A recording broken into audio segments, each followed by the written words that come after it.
the fifth key of happiness.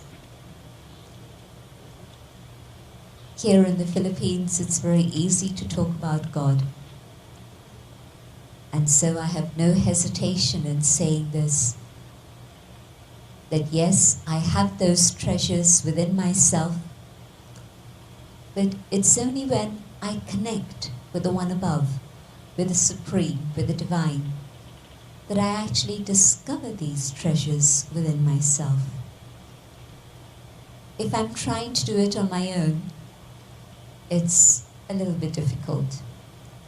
But when I spend time, yes, focusing inwards, coming to the awareness of my own inner world, and then letting my mind feel the sacred presence of the Divine. In that connection, I feel the qualities from the source of peace and love reach me, touch me, and open up my own inner treasures also. Most times when I'm busy, and there are two very interesting perspectives of busyness. One is where you say that, of course, I have to be busy. If I'm not busy, what does that mean? It means I'm not such a useful person to society. And so we think being busy is actually a very positive attribute. And yes, using my time in a worthwhile way is important, no question about that. But Dadi Janki, and some of you know Dadi Janki, she is a 93-year-old yogi who uses 18 hours of her time serving, and yet she'll say, I'm not busy. And she says that being busy is an excuse for being lazy.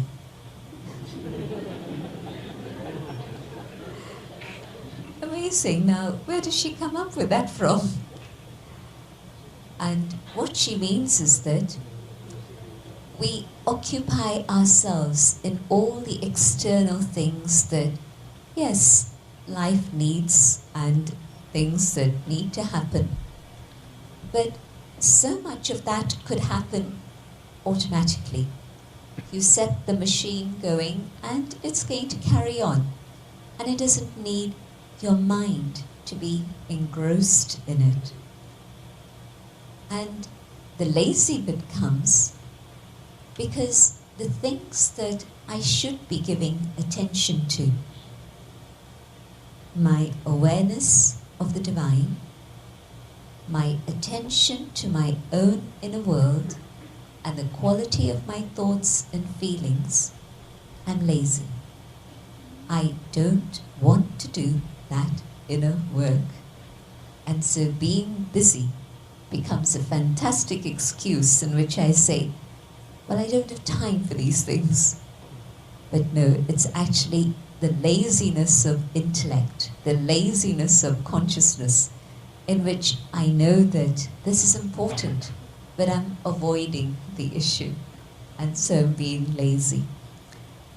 The things that I get involved with, I could deal with very easily, but I engross myself in those things to move away from the most important things of life. And so, making time for the self, to go inwards. The fifth, making time to be with the Creator.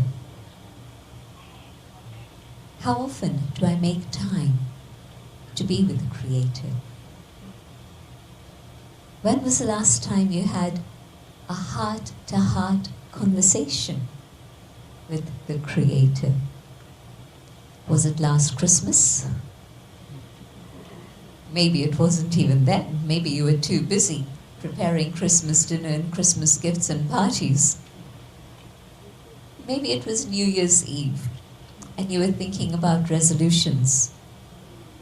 Or maybe you were too busy with parties to even think at that time. Maybe it was at a funeral.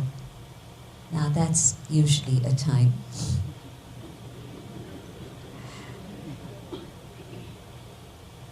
But if that's the only time I give to having a conversation with a creator, what sort of quality of relationship is it? You know, if there's a friend I meet only at funerals, well, what sort of friend is that? But you can see what I mean. That if there's a being I love, then surely that relationship isn't exclusive to one day of the week, or 1 hour of the week, or even 1 hour of the day. A relationship is a relationship, and it's ongoing. And so it isn't that in the morning this one is my mother or my father, and in the afternoon when I'm busy, they're not my mother and father. It's an ongoing relationship, and it goes on through life. And in this case, it's a relationship which is an eternal one, an eternal bond that I've forgotten about. And so time again to bring back that into my focus. You know, when things go wrong, you have a little bit of space, and you ask yourself, well, what is it that's actually happening? What is this scene telling me? Maybe you don't. Maybe you just worry and get fearful and anxious and cry. But for most of us, when there's something that happens, we ask ourselves the question, well, what's actually going on? What is the scene trying to tell me?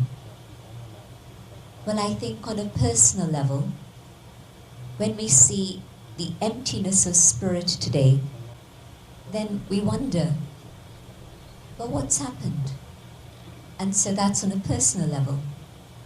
And when we look at the conditions of the world outside, and we see the world really, really topsy-turvy, again, we ask the question, what's going on? And I think that there's a very simple answer. We've forgotten about the most important relationship that exists throughout history and through all ages and across the universe. And that is the relationship with God.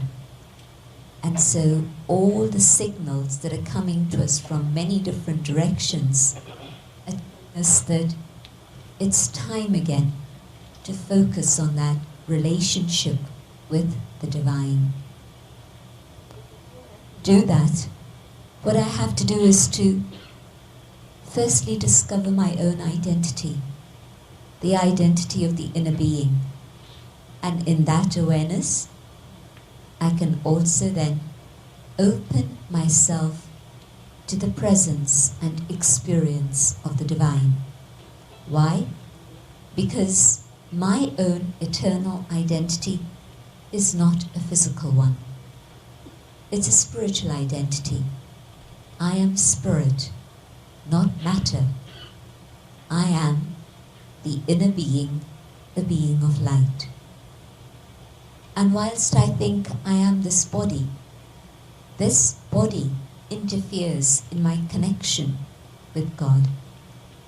When I transcend the awareness of the body and come to the awareness of the spirit, then I can be in contact with the being who has no physical form, who doesn't have any corporeal form, but is the source of light, of love, the supreme. And so I think that as we reconnect and discover our own inner treasures through the presence of the treasures of the divine that are available for us, the things that have gone wrong in our world can very easily be put right again. I don't think that's impossible. I think that That is our mission at this moment in history. Which brings me to